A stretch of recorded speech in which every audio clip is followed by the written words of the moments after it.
Hello guys, welcome back to our YouTube channel engineer mind. तो आज के lecture में हम लोग डिटेल्स में डिस्कस करेंगे requirement of ideal transition curve. तो ट्रांजिशन कर्व का कहाँ कहाँ पर ज़रूरत तो हो सकता है आइडियल ट्रांजिशन कर्व का, तो पूरा डिटेल्स में इस लेक्चर में हम लोग डिस्कस करेंगे। तो हमने लास्ट लेक्चर में भी बहुत सारा टर्म्स ट्रांजिशन कर्व के बारे में डिस्कस किया था कि ट्रांजिशन कर्व क्या होता है। तो एक बार फिर से डिस्कस कर देते हैं कि ट्रांजिशन कर्व होता क्या है।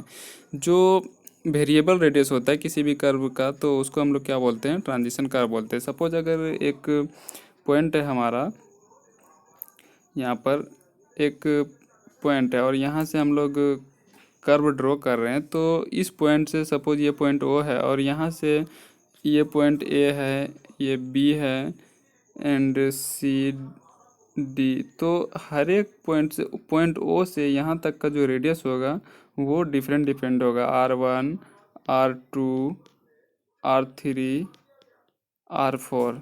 तो इसी टाइप से होगा। तो ओ ए जो होगा वो अगर 15 मीटर है तो ओ बी क्या हो सकता है, 14.5 हो सकता है।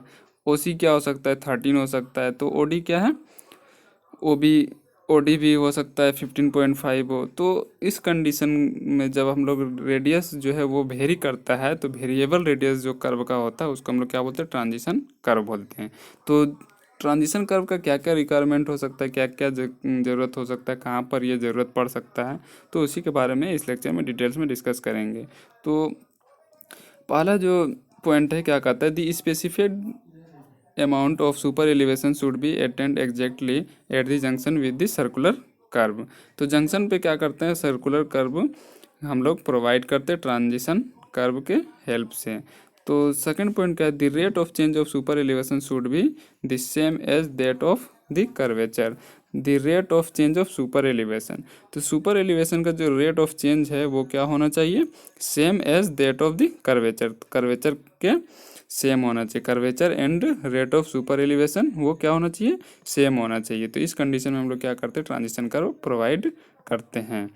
तो next point, third point, the radius of transition curve should be equal to that of circular curve exactly at the junction.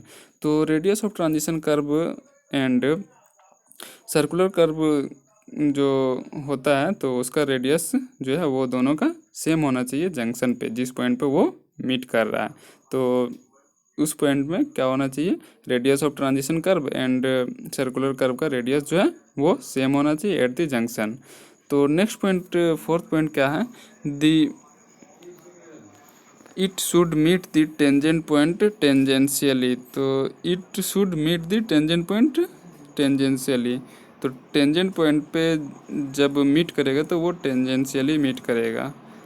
तो फिफ्थ पॉइंट क्या है, it should meet the circular curve tangentially. तो सर्कुलर कर्व पे जब transition curve meet करेगा तो वो भी टेंजेंशियली मीट करेगा। तो इस कंडीशन में हम लोगों को ट्रांजिशन कर्व का रिक्वायरमेंट होता है। तो उम्मीद आपको समझ में आ गया हो कि क्या क्या रिक्वायरमेंट ट्रांजिशन कर्व का, आइडियल ट्रांजिशन कर्व का।